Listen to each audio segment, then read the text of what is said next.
Hello, everyone, and welcome. Thank you for attending this Durham County Library program, Reaching Out to Durham's Hungry. This program is supported by the Museum of Durham History and its associates Cindy Gardner and Steve Channing. Rhonda's photographs will be on display in Durham this spring.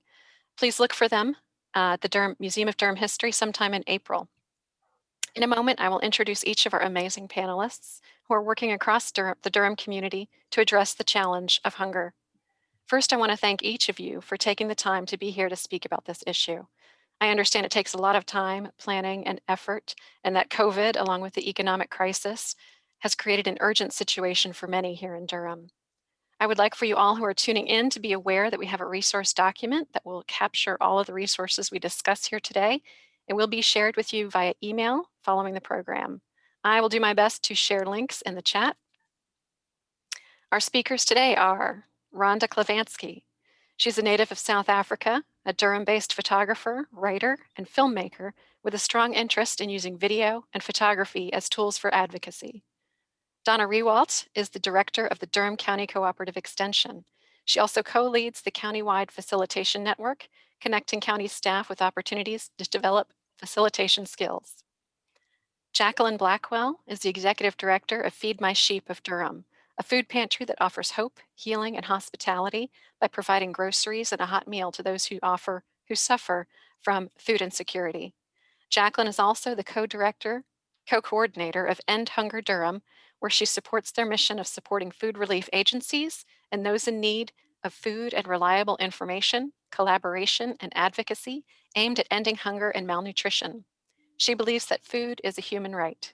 She is having some internet issues. Hopefully, she'll be joining us very soon. Miguel Rubiera is a volunteer coordinator at the Iglesia Presbyteriana Emmanuel Food Pantry. They are serving in the region of 600 families per week, and we'll hear more about that in a moment. First, we'll start with asking our guests a bit about their involvement. If you have questions, please share them in the chat, and I'll do my best to get to them all. Since Donna will have to leave at 1:25, we're going to start with her. Donna, tell us about the county's response and the task force that is being developed. Great. Well, thank you, Jenny. I really appreciate being here. And I'm really excited to be with the other panelists who are doing some amazing work, Rhonda, capturing what's happening in Durham. And you'll hear from Jacqueline and Miguel about the wonderful things happening. We know that hunger was with us before in Durham, and it has increased dramatically during COVID. Feeding America estimates that now 1 in 5 households in Durham, and that includes 1 in 4 that house children, are experiencing food insecurity at this time. This has a disproportionate impact on Black and Brown families and families led by single mothers. We've had food pantries that have had anywhere between a 50 to 500% increase in their service population during this time. And so we know that the crisis that we usually have is much more of one now. Durham right away when the COVID emergency started designated, of course, as we know, this is an emergency. So we formed an emergency operations center for the COVID pandemic. And as part of that role, the county has a feeding coordinator as part of that constellation. And we determined that the primary way of connecting with what needs to happen in Durham is connecting with the food partners, such as Miguel and Jacqueline on this call, who are really doing the actual work of feeding Durham's hungry. And so we formed a food security task force that includes any feeding organization or any partner who wants to work together to support any efforts to get good food to people in Durham. So that's been a tremendous effort. We work in partnership. We meet very frequently. In the beginning of the pandemic, we met weekly. Now we meet about every 2 weeks, and we solve problems. We share resources. We look at how we can make better processes, connect different people. So somebody has a bunch of sweet potatoes and somebody can use a bunch of sweet potatoes. We make those connections, all kinds of, from the very simple kinds of connections to some really big and thorny issues. Miguel certainly talked about traffic issues that, you know, you wouldn't think that that's a hunger issue, but when a food pantry goes, to feeding 600 people, that becomes an issue. So we work through those things. I work in partnership as a co-leader of that task force with Michael Davis and Kelly Warnock, who also work with Durham County and with all of the other wonderful partners. Part of that early partnership was to work with In Hunger Durham, which Jacqueline is also very involved with. And that's an organization in Durham that we partnered with to place a map that Durham County GIS, Durham City County GIS, I should say, to give everyone proper credit, along with public health, developed a map of food resources and exactly where they are. So not just the pantries, but all of the public school sites and all of those things for everyone at this time. And Durham also hosts a regular list of all pantries and contact information for all pantries that they know about in Durham. And so that's very exciting as well.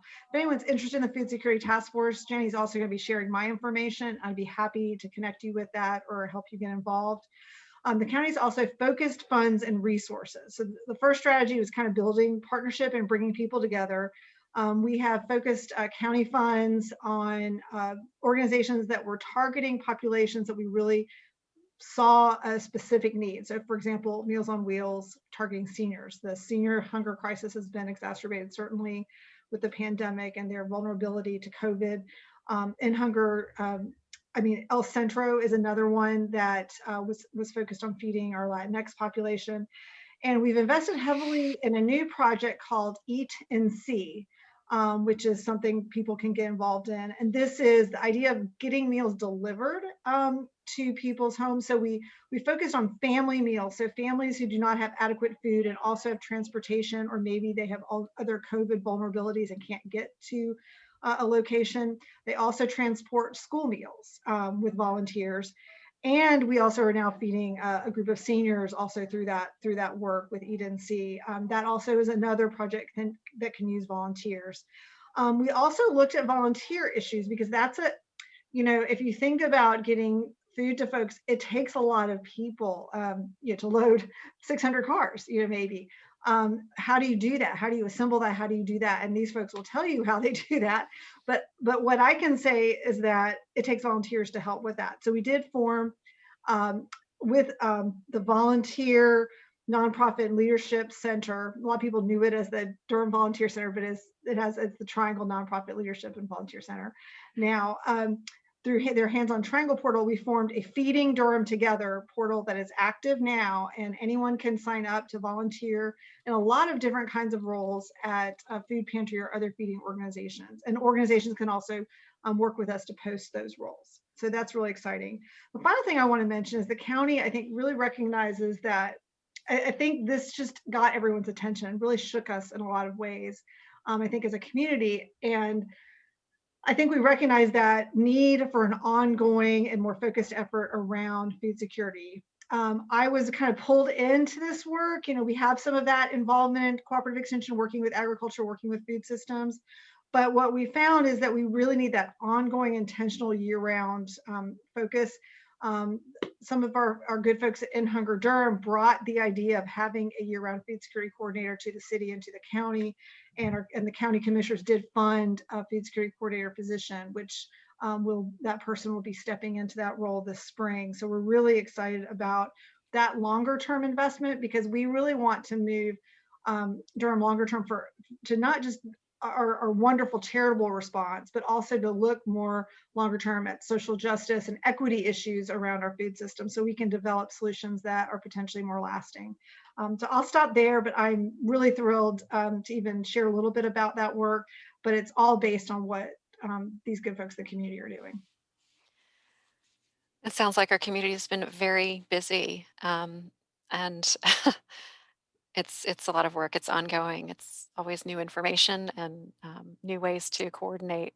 Rhonda, I'm going to go to you next. I know this work has inspired you and got you started on your project. Do you want to talk about that? I got started last year when I volunteered to pack school lunches.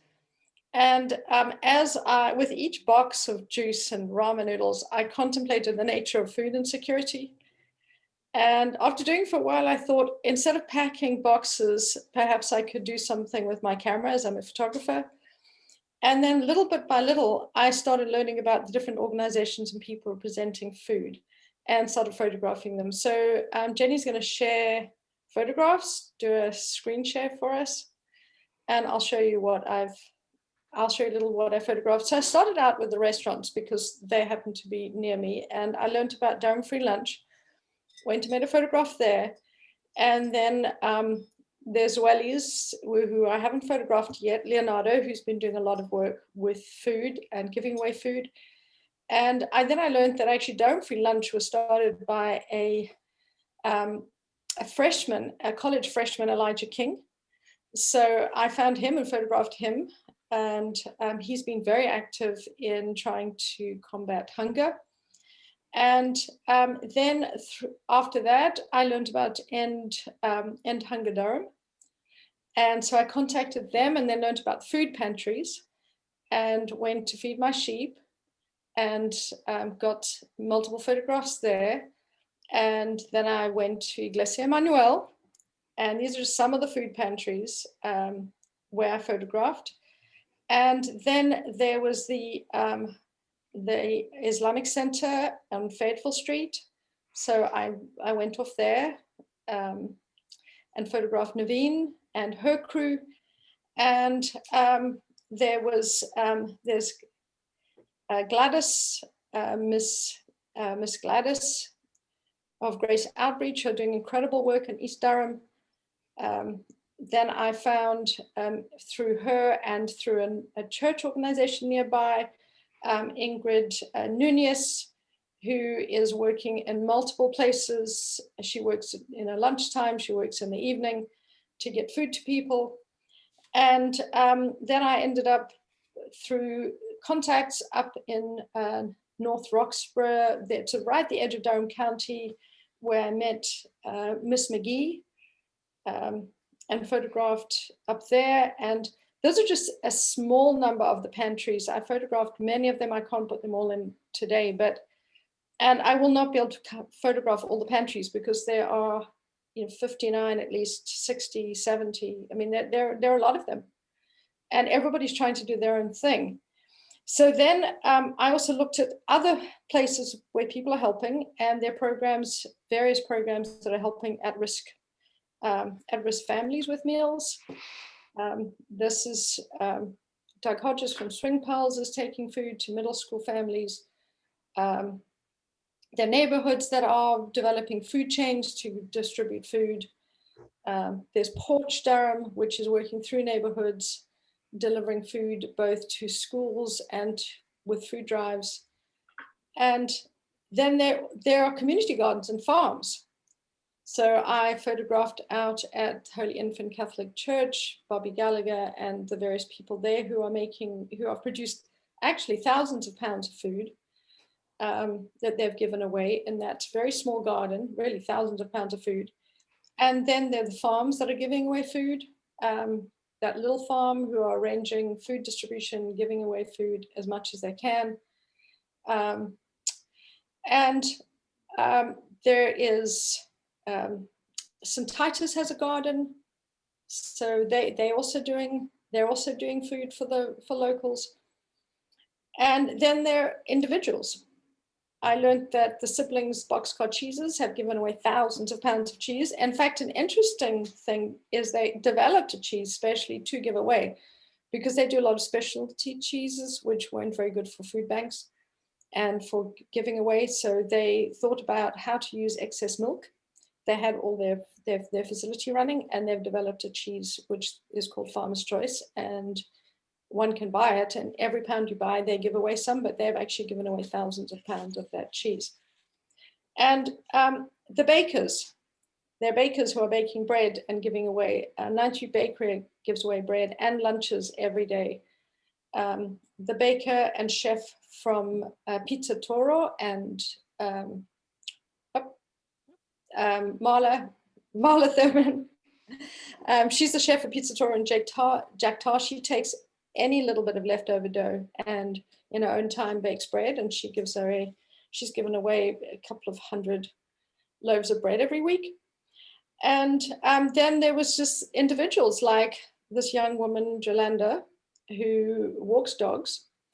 And with the money from walking dogs, she buys food, and she also collects food, and she makes meals and gives those away. And they're students, student organizations. And so I went and photographed the Duke medical students. They're taking food to people from that the clinics recommend, from the outpatient clinic as part of their outreach. And they are providing about 150 meals a week. And they take that to people's homes. They used to give it out at the clinic, but since COVID, they now have a squadron of volunteers, and they take the food to people's homes. So I've been trying to focus on as many people as I can. There are so many people in the community doing things that I would take a year to get to everybody. But my notion, and this is what people are helping me with, is to create a display, an exhibition, which will be around Durham to raise awareness. We're going to get big vinyl banners printed and put them up around town, centered around the Museum of History, but there'll be some around Bull McCabe, some in Central Park, the Arts Council. And if there are other fences that people would like to be put to banners on, we'll move them around. But my idea is to put the banners out to both highlight what people are doing, but as much as that is to bring awareness, raise awareness to the hunger on our doorstep, because until I started actually doing this, I could never have imagined how many people are hungry. I mean, it is astounding. And when you see people waiting 3 hours for a box of food, it is astounding. There are so many people without food. So that's my project. It's very powerful and impactful, I think. Those of you attending, if there is a food pantry you know about that you can share in the chat, I encourage you to do so. Now we're going to hear from Jacqueline, who's going to tell us about End Hunger Durham and how people can contribute, get involved. Anything you want to tell us?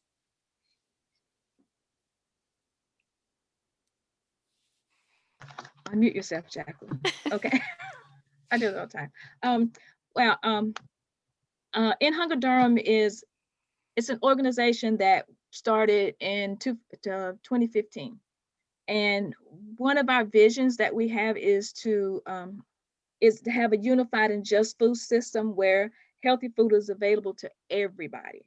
The work that we do is to kind of we're not a food pantry where we don't distribute food, which sometimes our name is misleading because it says End Hunger Durham, and it makes people think that we're an actual food pantry. But actually what we do is we work to inform the community of different resources, like where's the food resources located. We talk about senior hunger. We talk about just bring attention to food policy, summer meals. We do that type of things. Plus, one of our biggest things that we do is we manage the food pantry list. We have a food pantry list that's updated sometimes almost every day as pantries open and close, and as different things like that. And it's open, and it's on our End Hunger Durham website if anybody wants to go and look at all the pantries that we do. But one of the things that when we started, we took a look at what kind of trade-offs people had to do. You know, you have to decide whether or not you're going to eat, or you're going to pay your light bill. You're going to eat, or you're going to pay your rent, or your medical bills, or transportation. And so what we decided to do was to kind of compile all those things together. And we looking at the trade-offs, we came up with what we called an information station. And for our information station, what we did was we got everybody that dealt with anything that was medical, anything that had to do with food resources, those what we call our big five. And we started collecting information and going out to we would go basically anywhere that anybody would take us. We've done fairs, we've been in senior apartment buildings, we talked to social workers, we talked to churches about these different types of resources, because we looked at, well, people are coming to you asking for these resources, and A lot of times the only thing you can tell them is no, we don't help with rents or utilities, try social services. So we wanted to gather some information together that was not all social services, because a lot of times that's the first place that people go. So we developed, we did all the medical, all the housing, transportation, rent and utilities, and transportation. Those were our big niches. And we actually had people, the experts, to train us. So if we want to talk about SNAP, which is my favorite people, we know we use More in My Basket, which is part of the corporate extension, and from NC State and from North Carolina A&T. And we had them to train us. What do we tell people about SNAP? What do we tell people how to fill out this 17-page application for SNAP benefits? What do we tell them? Who do we tell them to talk to? To talk to us about who's eligible for SNAP, who's not, what do you have to do? Because this is the population that we're meeting. We're meeting the Spanish population, who sometimes think they're not eligible for SNAP benefits, when in actuality, they are, depending. So we learned how to talk to people about those particular resources. We actually went out into the different communities to talk to them. We created what we call our menu. And you know how you go places and people have papers on the table and you just pick up papers and you don't know where they are next week. Well, we actually developed a menu. So the only information you got is what you wanted. So if you didn't need anything on housing, then you didn't get anything on housing. And we would put a packet together for you, and we would actually talk about, okay, these are the people that you're going to talk to. This is who you talk to when you go down there. This is what you take when you hear this. And we always had a contact person at each one of the places. If you needed a job, this is where you go. So we actually made it more personable to them. And it was just a whole lot of papers that was just on their desk, or they just collected and wasn't quite sure. We actually took the time to explain what was going on. We actually rolled that out in my pantry. I'm the pantry director for Feed My Sheep. So that Rhonda was talking about. I'm the one of the director for it. And in our pantry, I wanted to do more than just hand out food, because my thinking was, if you're in my pantry in need of food, what else do you need? So do you need something, so we have established a information station actually inside the pantry. And we kind of encouraged other pantries to, if you can't do all of the big five, choose one. If you're finding that people are coming in there asking you for rental assistance or for utilities assistance, just have that information there for them, and be that, that hub for that. If your people are needing SNAP, just do SNAP benefits. Just choose one, so that you don't feel like you're overwhelmed and you're doing something extra in your pantry in addition to distributing to 600 people. Just choose one thing. When you know your group, you know what your clients are in need of, because you know what you're asked. So, and we would train them. We trained church members, the secretaries of the churches, for that. And we created a book for them, a resource book that we would give each person, a resource book after the training, so they would have all the information that we had. And we talked to them about being able to call 211, and 211 is available 24 hours a day. But we found that we actually had more information than 211. As far as, because we actually talked to people and networked and resourced together for what people needed, because we were there. We saw them every day in the pantry, and we went to every pantry that it was open and gave out information to them. There are actually 47 pantries that are located in churches. There are a few that are outside, but as far as that, most pantries are located in a church. Feed My Sheep is in a church, but it's not part of that church.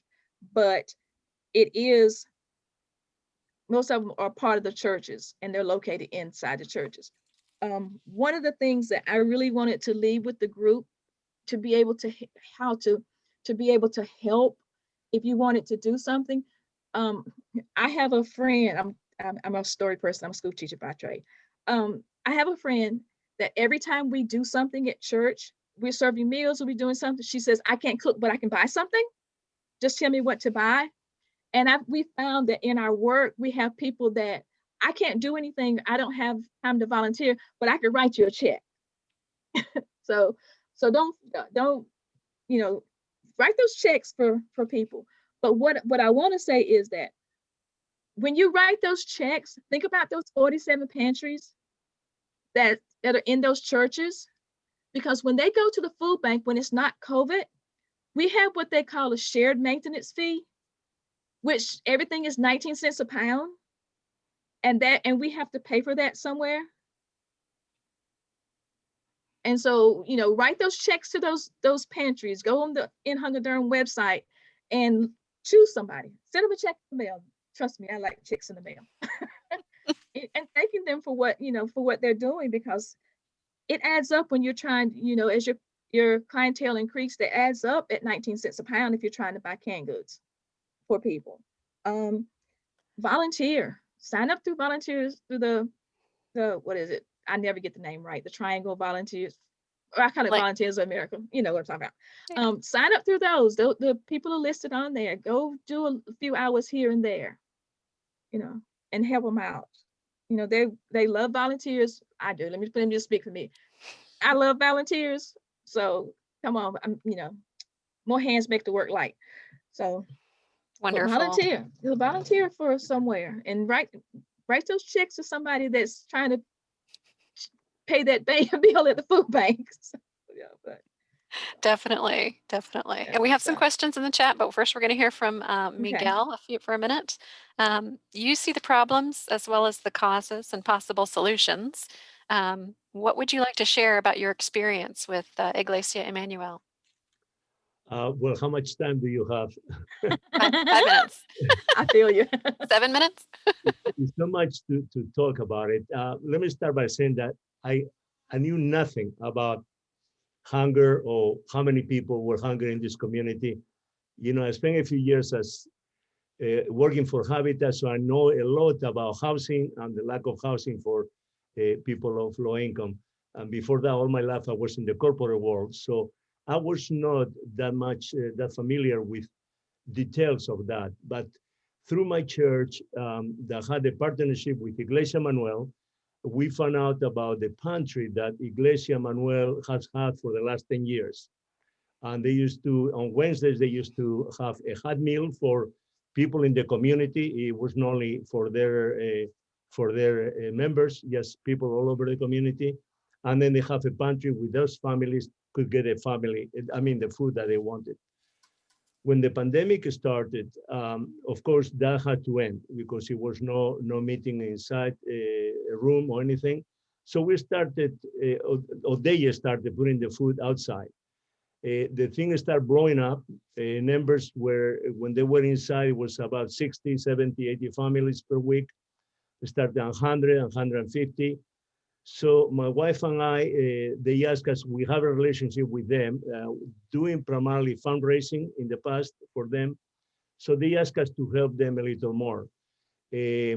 So I dedicate my time to finding more food sources, funding money, either in the matter of grants or individual donations or congregation donations and things like that.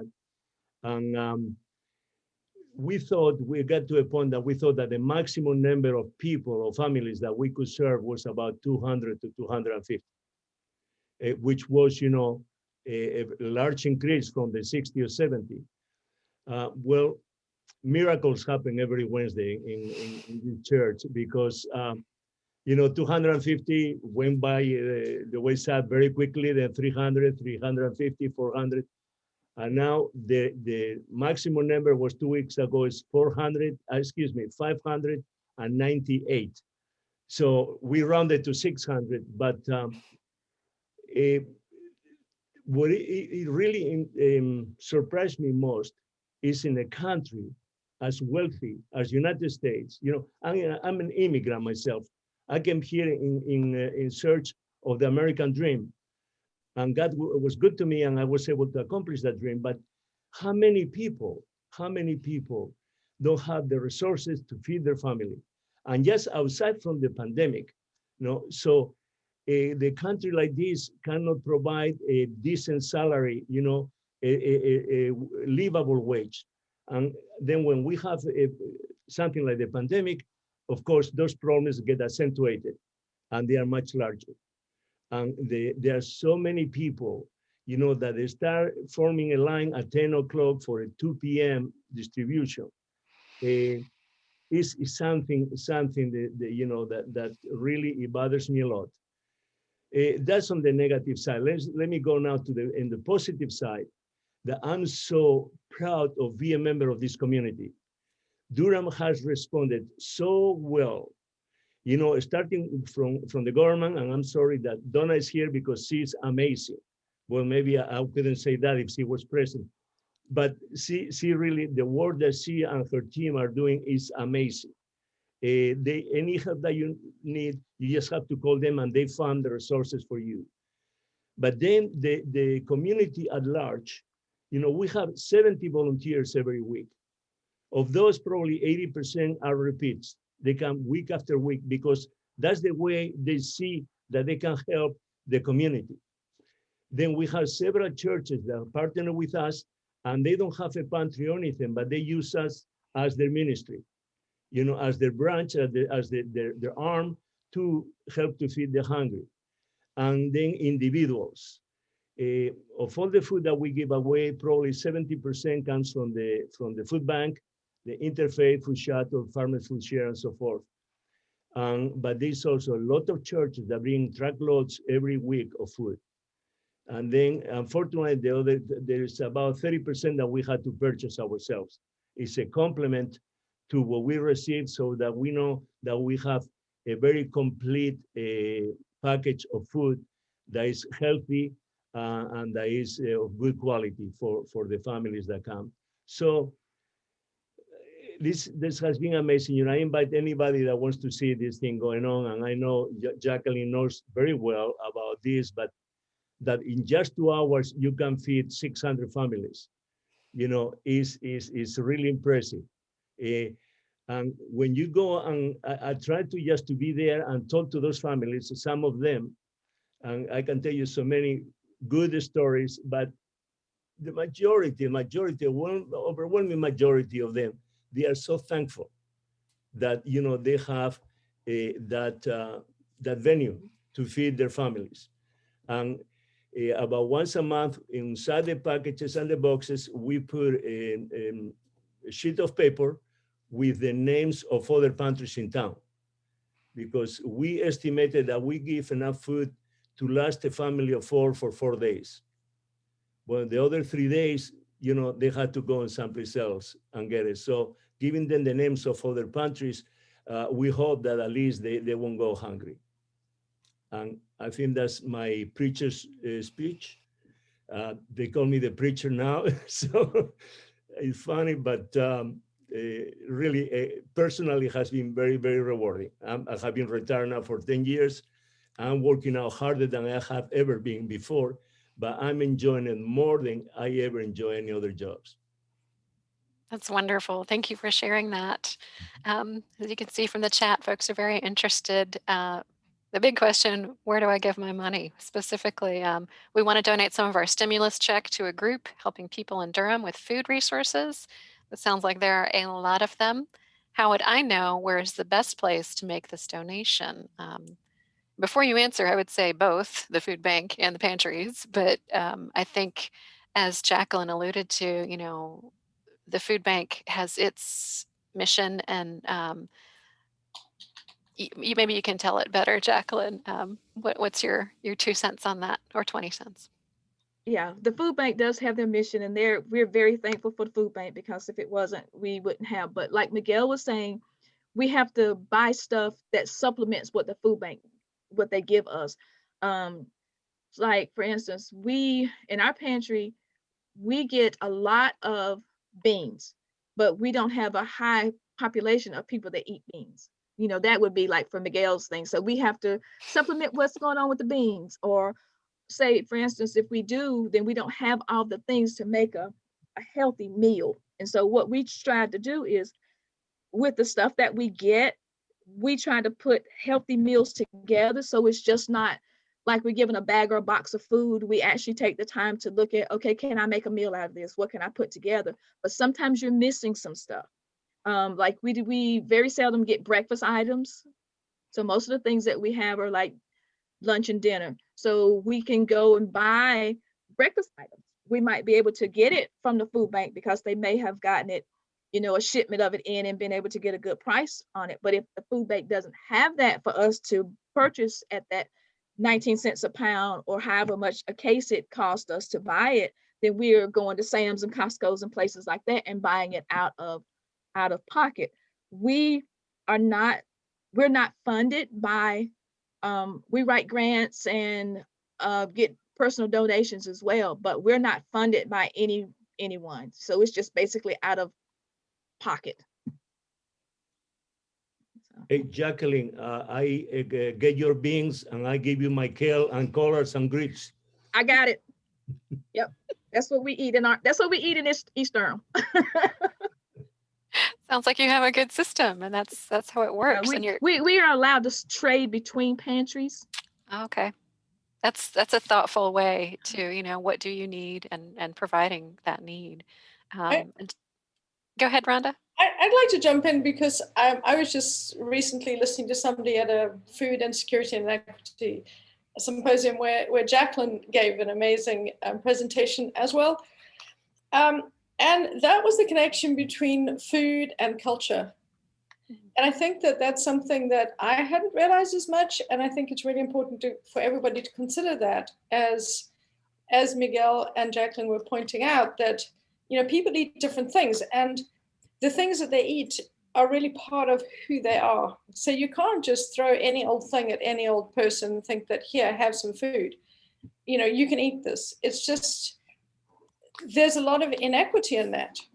So I think that that's something really that also needs to be considered. And Jacqueline and Miguel and most of the food pantries are really considering that. They're looking at who their population are and how can they serve their population, because there's a bigger, it's a cultural, almost, I could dare say, a spiritual need for the kind of foods that one eats and has always eaten through generations, the food that your ancestors ate. Sure, there's an emotional connection, and if you're not getting that fed, then it's not complete. Donna had to leave us, as she let us know. She recommended checking out the websites on End Hunger Durham. You can't go wrong. The county is working on a food fund with United Way, but it's not quite ready to launch. And she enjoyed being here today. Jacqueline answered a question about employment and about funding, not federally funded, not state or locally funded. Do donated funds put more food in bellies if donated to the food bank or the food pantries? And I think we talked about that a bit.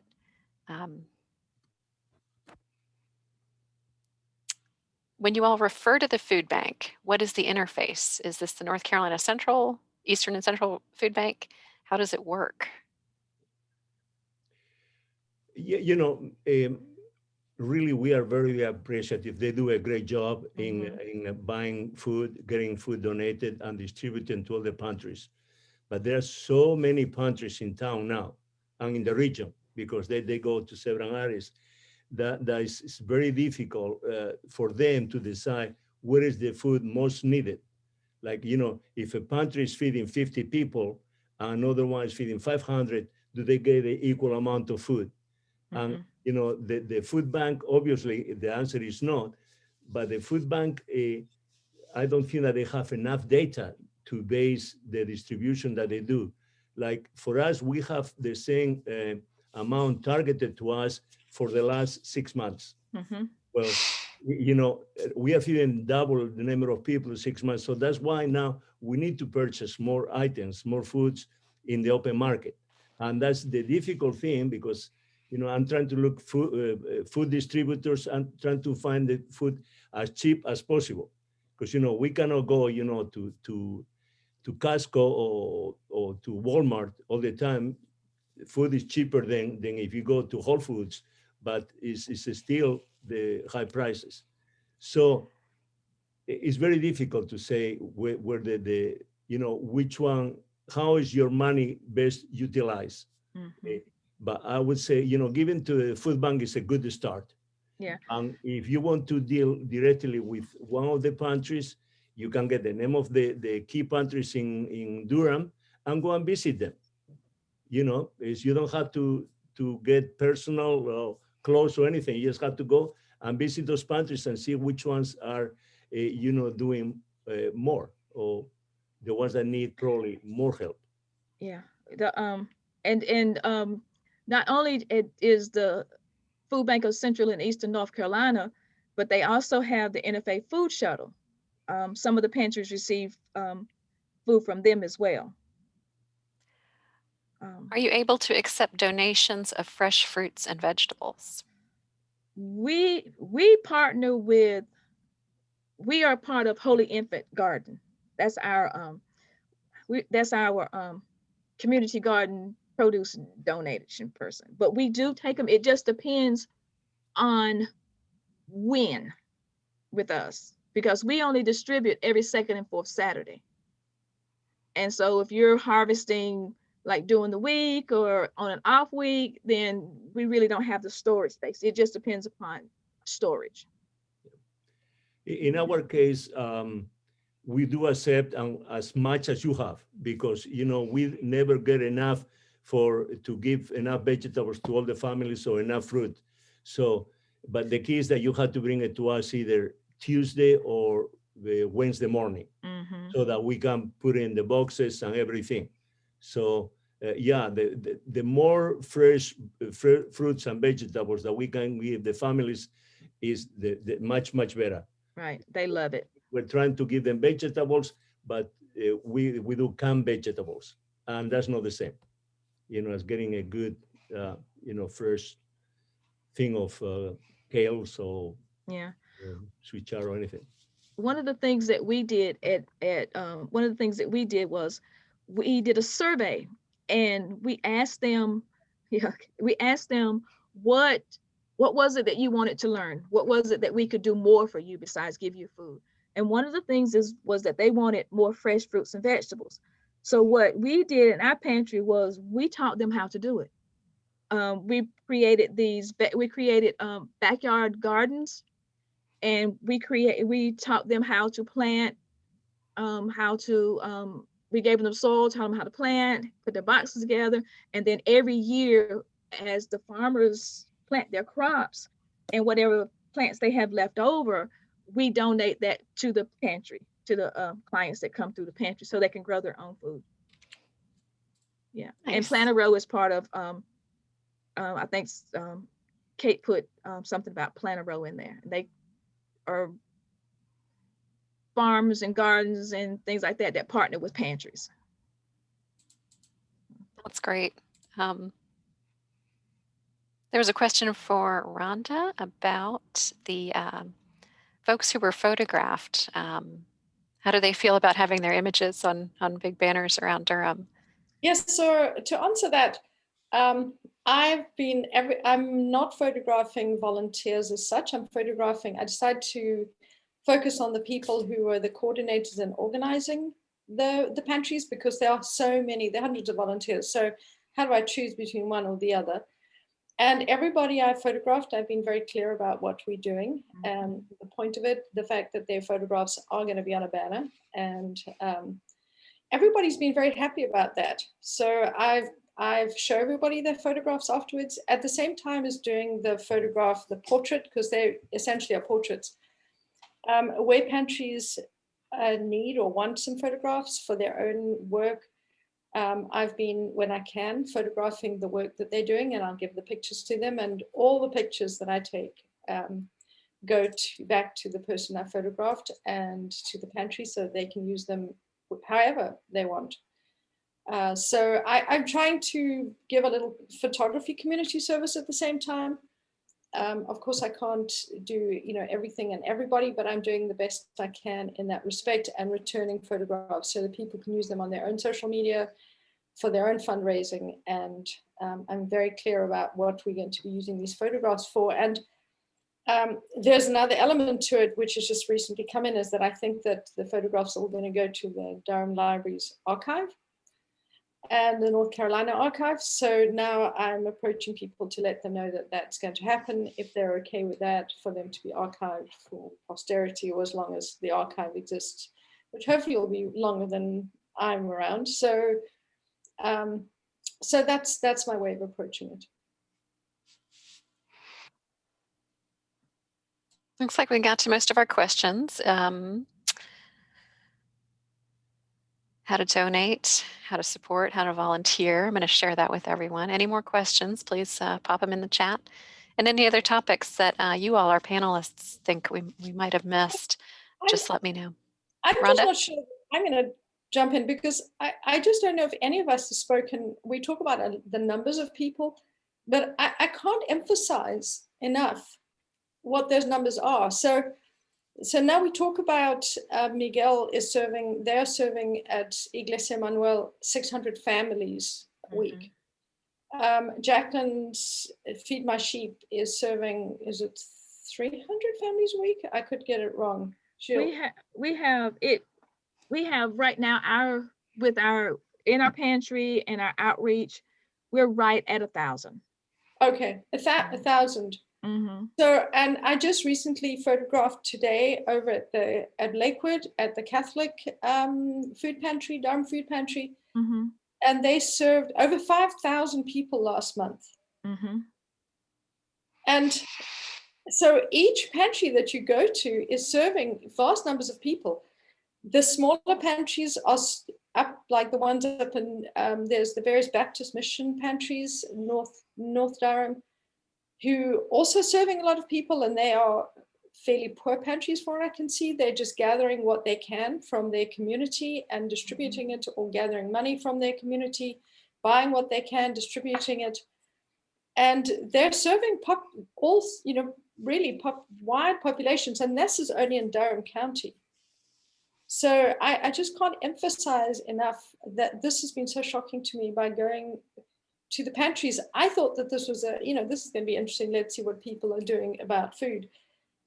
But when you see people waiting for 3 and 4 hours for a box of food, it's extraordinary. And the fact that I've also noticed is that, and that one really has to think about, that we are all in this situation, that it could happen to us at any time. I was talking to one of the food pantry operators, and he was talking about one of his parishioners who, as a family who both husband and wife had jobs, they've got nice cars, they've got a nice house, they live, modest but middle-class families, 2 kids at college, both lost their jobs.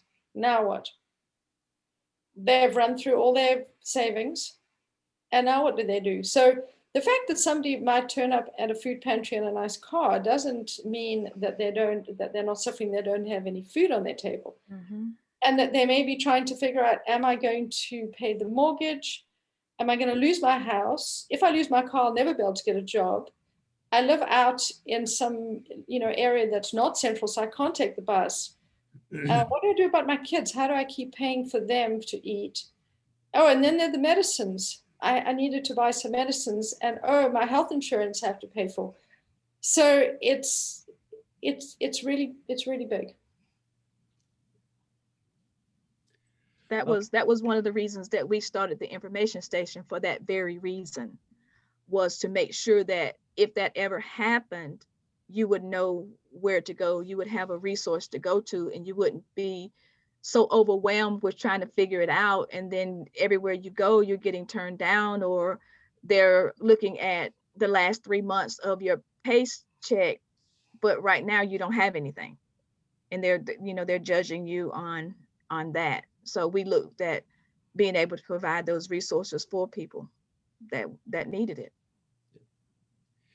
Let me emphasize something that we have not spoken about. And this is a lot of people always ask, how much longer do you think that is going to go on? And now that the vaccines are here, and before we know everybody will be vaccinated, that's not going to end the need for food in Durham, because such a large number of families have not worked for several months, and now maybe they are back on the job. They are now working and making money, but they are carrying an overwhelming amount of debt, rent debt, utilities, many other things that they need to pay, and that is due, and people are going to start demanding that. So people will have to, as you said before, they have to start deciding, do I pay my mortgage, or do I pay my rent, or I eat? And you rather be in have a roof over your head than going and go hungry, perhaps, when you know that you can find food in all the different places in town. So, for those of you that are listening, I encourage you to continue helping the food bank, the pantries, wherever, because we are here for the long haul. I think we are still seeing at least one more year, or at least the rest of this year for sure, that things are not going to diminish. They are not going to slow down. The need is still going to be there. And we need the help of the whole community of Durham to be able to feed those neighbors of us. Well said. In the chat, someone asked, what do you need most as practitioners and at your pantries? Is it money? Is it volunteers? Is it everything? Is it the economy to turn around? In our case, volunteers, we have been lucky so far, that we have always enough volunteers to do it, but it's always good to have a few more, every Monday, Tuesday, or Wednesday. Those are the days that I can volunteer. But bottom line is, what we need is money. Because, with money, we can buy the food that those families need. And as Jackie said, and I said myself before, this is food that will complement the donations that we receive from the food bank and the Interfaith Food Shuttle and some other partners like that. Right. I agree. We need both. In our situation, we actually rent our space where our pantry is. So we're having to be like, okay, we're gonna get you this month, but so we actually rent our space where we are, in addition to trying to supplement the food. Our goal is to, as far as Feed My Sheep is concerned, our goal is to offer hope, healing, and hospitality. That's our goal, and we try to actually live up to that goal and to that mission in the best we can. Another question in the Q&A, and this reminded me of the food drives we used to do here at the county in our workplace. When Kroger was here, they had a big bin with canned goods you could fill in on your way out of the store. Do any of the food stores still have something like this? It was easy to donate that way. Food Lion has their annual drive, but if anyone shops at Lowe's Food, they do a food drive every week or every 2 weeks, and it changes. And that food drive actually comes to my pantry because, but we have what they call retail recovery, and each pantry that's signed is an agency of the food bank receives a retail recovery place. And so Lowe's Food is one of those places that do retail recovery from and have those donations, those drives. Sometimes Harris Teeter's does, but you just got to get them. Most of those things are like holiday times. Yeah. I feel like I've seen it at the Durham Co-op as well. Mm-hmm. Yep, Food Lion had a box one could purchase at checkout. It was from the food bank. Yeah. Yeah, those are seasonal. Gotcha. Mm-hmm. Okay. Well, this has been a lot of great information. I hope that we've, yes, I'm going to send the links to the places, coordinating volunteers, and accepting distributions.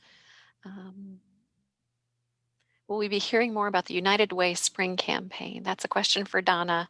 who, like I said, had to leave us a little bit early, but we're going to get as much as we can. And please stay tuned to the Co-op Extension and Durham County and all these wonderful organizations. I'm going to share an evaluation form with everyone who attended today and lots of information. Rhonda, you had to.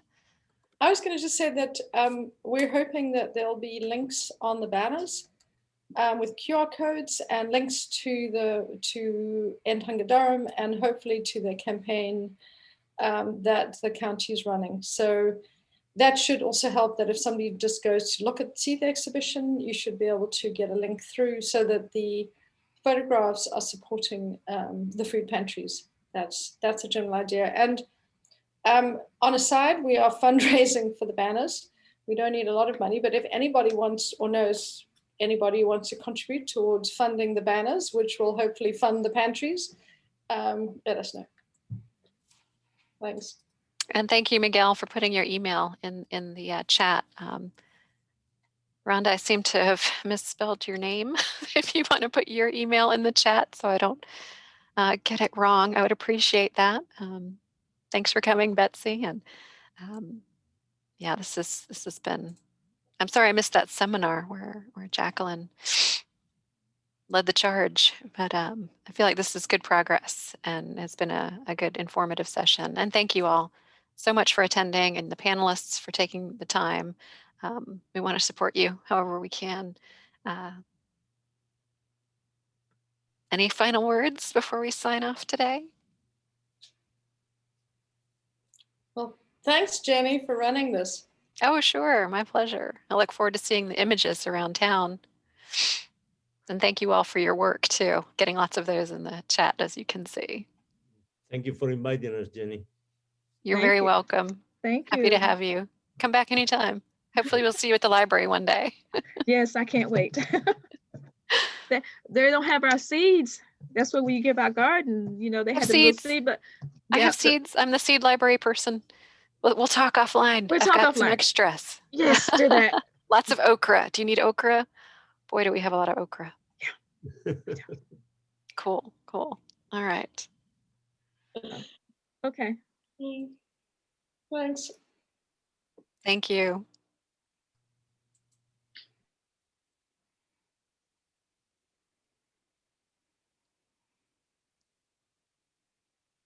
Lots of folks are leaving. If you want to stay and chat, we can. I can't believe I typed your name in wrong. Oh, that's fine. So terrible, Rhonda.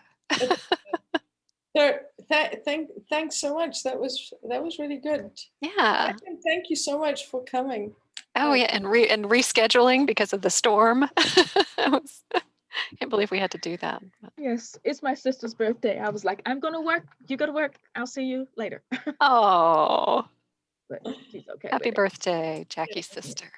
Yeah. Yeah. So, okay. So is everybody off? It's just oh yes, There's just a few more. I can kick It's them all right. off. It's all right. That's what they're leaving. We had 38 folks attending, which is a little lower than I expected, but we did record the program. I'm going to stop Okay, good. recording. Speaking of which.